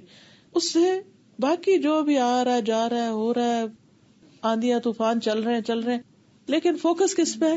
جیسے ایک کشتی پہ بندہ بیٹھا ہوتا ہے نا، اسموتھ سیلنگ نہیں ہوتی ہمیشہ. اب وہ چلتا ہے، کبھی بڑی اچھی ہوا چل پڑتی ہے، موافق ہوتی ہے تو تیز سے جاتے ہو، کبھی اپوزٹ آ جاتی ہے. لیکن جو ملاح ہوتا ہے اس کا دھیان کس پہ ہوتا ہے؟ منزل پہ. مجھے ادھر جانا ہے، یہ ابھی ہوا چلی جائے گی، مجھے یہ اس کے ساتھ واپس نہیں پلٹنا، مجھے آگے ہی جانا ہے. اور پھر وہ تھوڑا مشکل میں آتا ہے، اس کو اسٹرگل کرنی پڑتی ہے، پھر اس سے گو تھرو ہو جاتا ہے، پھر کچھ دیر ٹھیک ہو جاتا ہے، پھر آگے ایک اور آ جاتا ہے، حتیٰ کہ وہ پہنچ جاتا ہے. تو مومن کی زندگی بھی اسی طرح ہے. بس اللہ کی طرف سے جو آزمائشیں ہوتی ہیں اللہ میں صبر بھی دیتا ہے، لیکن ایک بہت بڑا المیہ یہ ہوتا ہے کہ انسان کو واسطہ تو انسانوں کے ساتھ ہی رکھتا ہے. بالکل.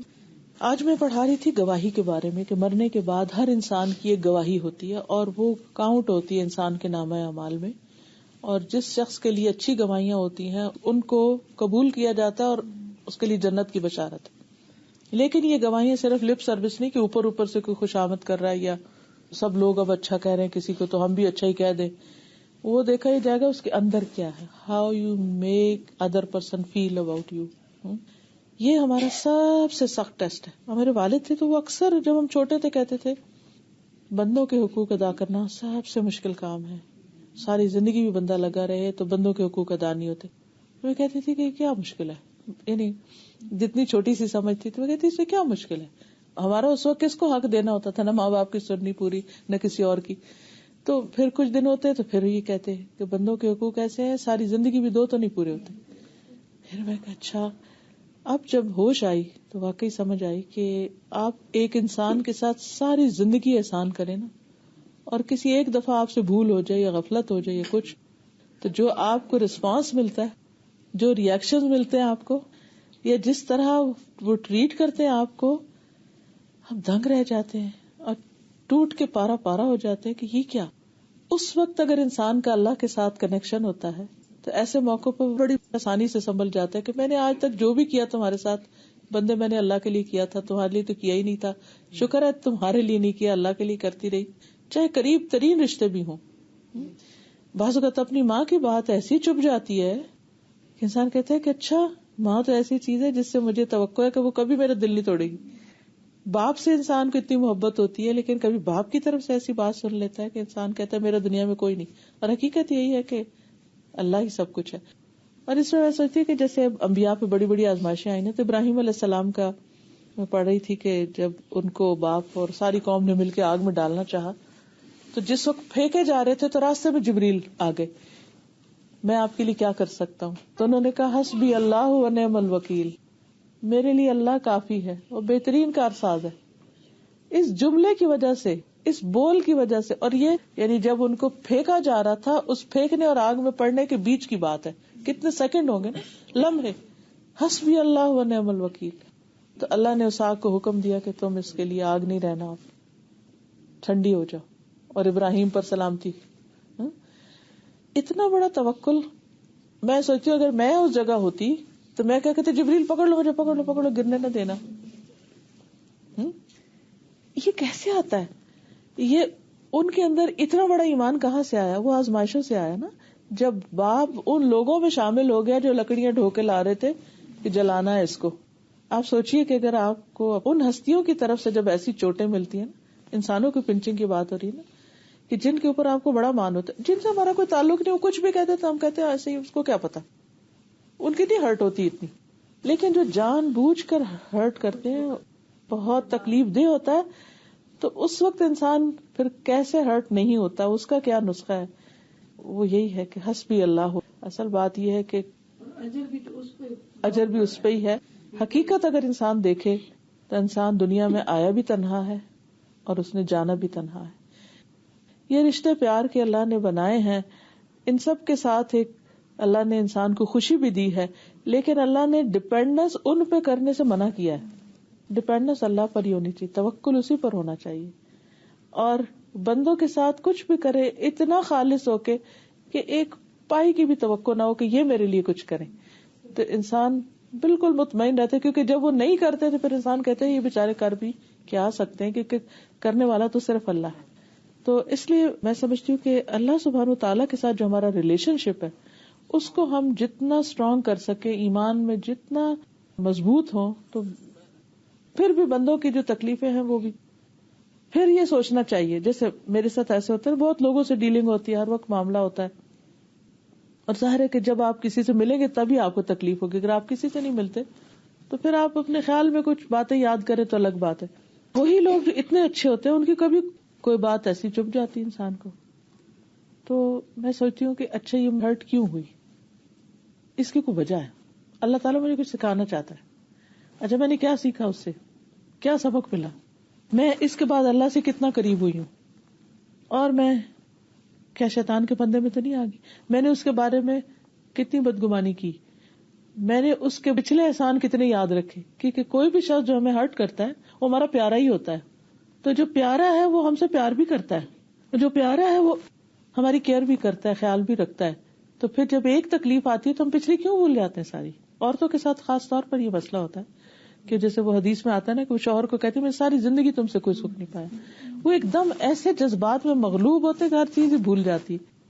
تو پھر پھر میں سوچتی ہوں کہ یہ اللہ تعالیٰ مجھے بندوں کی ڈپینڈنس اور بندوں سے نکال کے اپنا بنانا چاہتا ہے، اور اتنا ہی زیادہ اللہ تعالیٰ کا قرب نصیب ہوتا چلا جاتا ہے.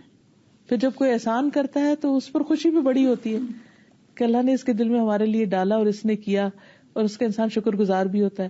اور اگر کوئی نہیں کرتا تو بھی انسان کو اطمینان رہتا ہے کہ اس بیچارے کے اپنے بس کی بات نہیں ہے. یہ بھی اللہ سے ہی لیتا نا، اگر اللہ نے اس کے دل میں نہیں ڈالا اور اس کے پاس وہ چیز نہیں جو میں اس سے چاہتی ہوں تو کوئی بات نہیں، وہ بھی مجبور ہے نہ صحیح. اللہ کافی ہے مجھے. میجک آف تھنکنگ پہ تو اس میں وہ چیپٹر تھا، تو اس میں تھا انہوں نے ایک ایکسپیرینس شیئر کیا ہوا تھا کہ ایک جو رائٹر ہے وہ کہتے میں کسی کاؤنٹر پہ گیا اور میں نے دیکھا کہ اس سیلس مین سے آ کے کسٹمر نے نا بہت بدتمیزی سے بات کی، اور اس بدتمیزی کی بہت ہی زیادہ، اور کہتے کہ مجھے لگا کہ وہ برداشت نہیں کر سکے گا، ایٹ لیسٹ اس کے شکل پہ کوئی ایکسپریشن آئے گا، لیکن اس نے وہ ان کو یس سر کرتا رہا اور وہ چلا گیا اور ناراض ہو کے. اس کے بعد کہتے میں آیا تو میں نے سوچا اچھا چلو اب وہ اپنی جھنجھلاہٹ اتارے گا. کئی دفعہ ہوتا ہے اس کو نہیں کہتے، اس کسی اور کے اوپر نزلہ گراتے ہیں. وہ آیا تھا اس نے یہ کیا، تو کہتے کہ مجھ سے اتنی پولائٹلی کاملی ساری بات کی، تو کہتے مجھ سے رہا نہیں کیا. میں نے اس سے پوچھا کہ you are a very brave person کہ you tolerated what this man said. تو اس نے کہا کہ let me tell you a secret, سارے انسان ایک جیسے ہیں، سب انسان اچھے ہیں، اور اگر یہ شخص مجھ سے آ کے لڑ رہا تھا نا تو اس کی پتہ نہیں کیا مجبوری تھی، ہو سکتا ہے اس کا بزنس برا جا رہا ہو سکتا ہے، اور اس نے کوئی 8-10 ریزنز دیے، یا گھر میں لڑائی ہوئی ہو، بچہ بیمار ہو، کوئی مشکل ہو. اور مجھے خیال آیا کہ وہ ایک انگریز ایسے لکھ رہا ہے، اور ہمیں جب حدیث سے پتا چلتا ہے کہ ہم ہر ایک کے بارے میں اچھا گمان کریں، اور کتنی دفعہ اچھی گمان کے لیے ہمیں کہا گیا. بالکل. تو وہ کہتے کہ اس کے بعد مجھے بھی یہ فیلنگ ہوئی، میں جس کو دیکھوں مجھے لگے سب اینیمیز فرینڈ سب ایک جیسے اچھے انسان ہیں، ویسا ہی جسم ہے، ویسی سب چیز ہے، لیکن حالات انسان کے کئی دفعہ اس کو ایسا بنا دیتے ہیں کہ وہ ہمارے ساتھ ایسے بہیو کرتے ہیں. اس کے بیک گراؤنڈ، اس کے حالات، اس کی سوچ، کیونکہ اس نے بھی کہیں نہ کہیں نکالنا ہی ہے نا. استاذہ مجھے آپ کی ایک بات یاد آ رہی ہے، اسی طرح یہ جو ابھی یہ کہہ رہی تھی نا کہ لوگوں کی باتیں چھپتی ہیں بہت. ایک دفعہ آپ ہی نے مجھے کہا تھا اس طرح کی کنڈیشن آئی تھی، کیم ٹو یو، میں آپ سے ایڈوائس مانگ رہی تھی اصل، تو آپ نے کہا باتیں کیا ہے، زیادہ سے زیادہ ہوا ہے جو منہ سے نکل جاتی ہے، سو ڈونٹ مطلب، اور وہ ہوا میں گم ہو جاتی ہے. آئی ریمبر اٹ، اور اس کو بہت زیادہ عرصہ ہو گیا. اینڈ دین یو سیڈ کہ اگر آپ باتوں کو لے کے اپنی پتاری کرو گے تو مطلب جو پازیٹیو آپ کرنا چاہتے ہو زندگی میں you will never be able to achieve that. تو بس اس کے بعد سے جو مطلب when I listen to something وقتی طور پہ I do feel it, but then later on جیسے آندھی، تو that is natural. انسان کا شعور بھی ہاں بالکل. But then later on one says کہ اگر اس کو میں طاری کروں گی تو I won't be able to do جو میں نے کرنا ہے. تو بہت اس سے فرق. اور ڈاکٹر صاحب ایک یہ بھی ہے کہ یہ جو کہہ رہی تھی کہ صبر تو اللہ میاں دے دیتے ہیں نا، وہ تو اللہ تعالیٰ دیتے ہیں، لیکن صبر از ایٹ دا فرسٹ بلو، چاہے وہ کسی انسان کی طرف سے ہو، اللہ کی طرف سے ہو. اور یہ اسٹرینتھ ڈاکٹر صاحب تب آتا ہے when you're in touch with the Quran، تب آتا ہے، ورنہ انسان بہت زیادہ ہم صبر کر لیتے ہیں، بعد میں اس کو اتنا خراب کرتے ہیں سوچ کے. 5 سال پہلے میرے ہسبینڈ کی ڈیتھ ہوئی تھی انفارچونیٹلی. جب ان کی ڈیتھ ہوئی تھی تو ظاہر ہے وقتی طور پہ جس طرح انسان بہت ہرٹ ہوتا ہے، رونا آتا ہے، سب کچھ ہوتا ہے، ہو رہا تھا، اس طرح کی کنڈیشن بھی ہو رہی تھی. لیکن پتہ نہیں کیوں اندر سے کسی چیز نے مجھے بڑا روک کے رکھا ہوا تھا. میں اس طرح وہ نہیں ریئیکٹ کر رہی تھی جس طرح نارملی ہمیں دیکھنے میں ملتا ہے. لیکن وہاں جو لوگ بول رہے تھے، جو کچھ کر رہے تھے، وہ کہتے ہیں کہ اس کو رلاؤ نا، یہ روتی کیوں نہیں ہے، لوگ کیا کہیں گے، اس کو رونا ہی نہیں ہوگا، لوگ باتیں کریں گے، اس کو پیار نہیں تھا. میں یہ سب کچھ سن رہی تھی، لیکن میں اپنے اندر ضم کر رہی تھی کہ اللہ بس مجھے تو اسٹرانگ رکھنا، مجھے ثابت کرنا. اور اب بھی جب میں کبھی سوچتی ہوں تو میں کہتی ہوں یا اللہ پتہ نہیں ان کا شعور کیسا تھا اور میرا شعور کیسا ہے. مجھے 4 بچے اللہ تعالیٰ نے دیے میں، یہ میری مطلب مڈل کی بیٹی ہے اور یہ میری سب سے چھوٹی بیٹی ہے. اس وقت یہ 1.25 سال کی تھی. اب میں اسے سوچتی ہوں تو میں کہتی ہوں نہیں میں کامیاب جا رہی ہوں، میں جو دیکھنا چاہ رہی ہوں مجھے نظر آ رہا ہے. اور شاید یہی میری سب سے بڑی اچیومنٹ تھی. الحمدللہ. اور آپ سب سے بھی میری یہی گزارش ہے، میرے حق میں بھی دعا کریں. کچھ جیسی بہت سی ہیں ایسی جو ان قسم کی آزمائش سے گزر رہی ہیں. بالکل. اور مجھے اس چیز نے ان آزمائشوں میں مجبور کیا کہ میں اس قسم کے محافل اٹینڈ کروں. الحمدللہ. اور پھر یہ کہ یہ زندگی تو چند دن کی ہے، جب آخرت میں انسان جائے گا تو کہے گا کہ بس ایک صبح کا پہر شام تھا، بس اتنا ہی سا وقت تھا.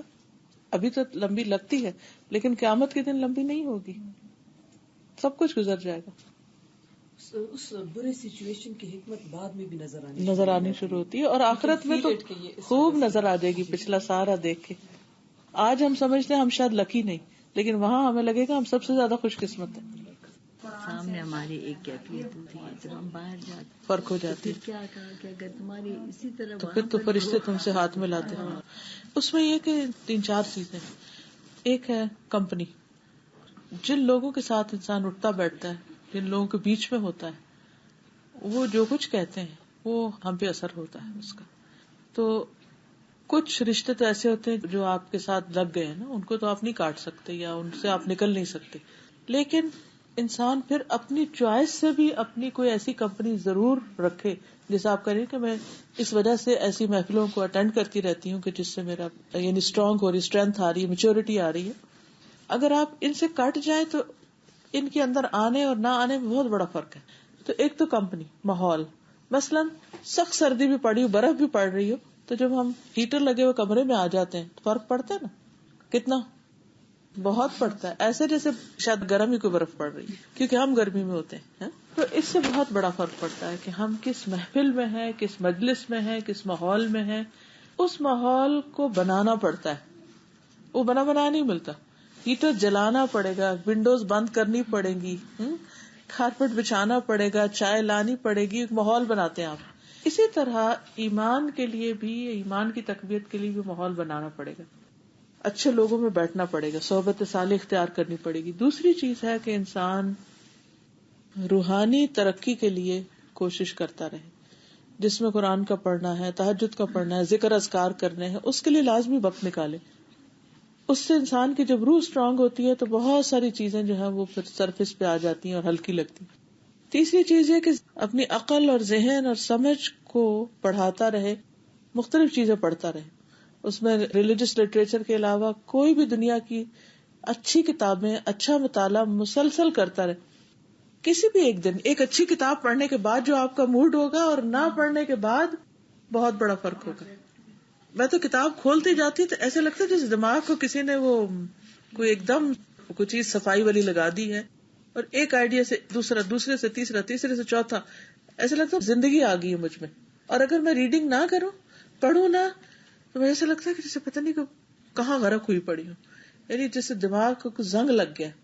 تو ہم بعض اوقات صرف باتوں میں، صرف لوگوں میں، صرف ادھر ادھر چلے جاتے ہیں.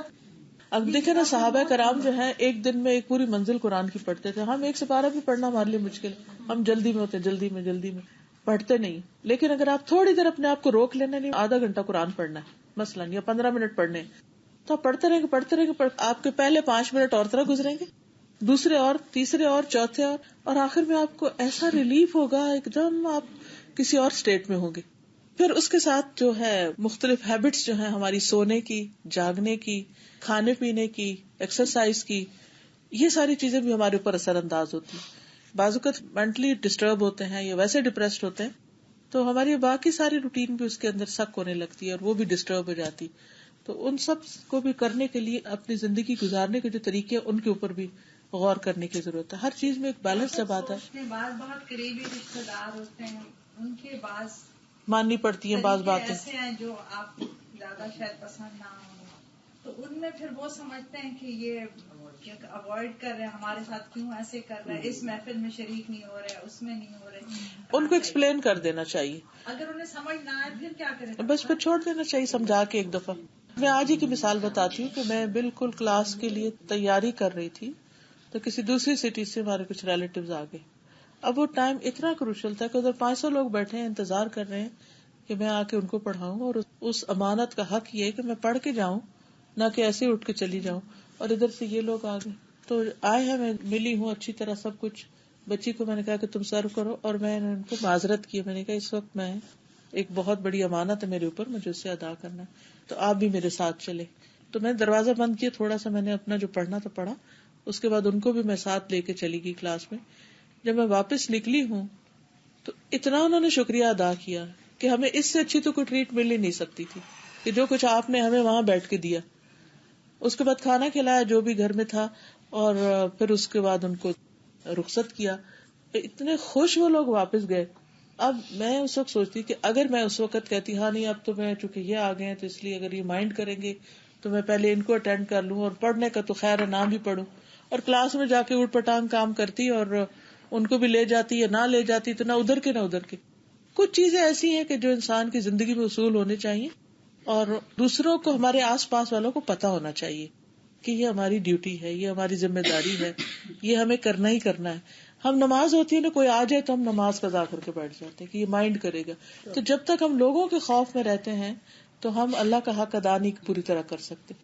تو دوسرے کو بہت پیار سے اچھے طریقے سے، سورہ بنی اسرائیل میں بھی آتا نا، اگر تم چاہتے ہو ان سے اعراض برتنا کہ وہ مدد چاہتے ہیں تم سے، ابھی کر نہیں سکتے، تو ان کو اچھی طرح پیار سے سمجھا دو اور نرمی سے بات کر لو اور بات بہت پیار سے سمجھا کے بھی نہیں سمجھتے تو چھوڑ دینا چاہیے.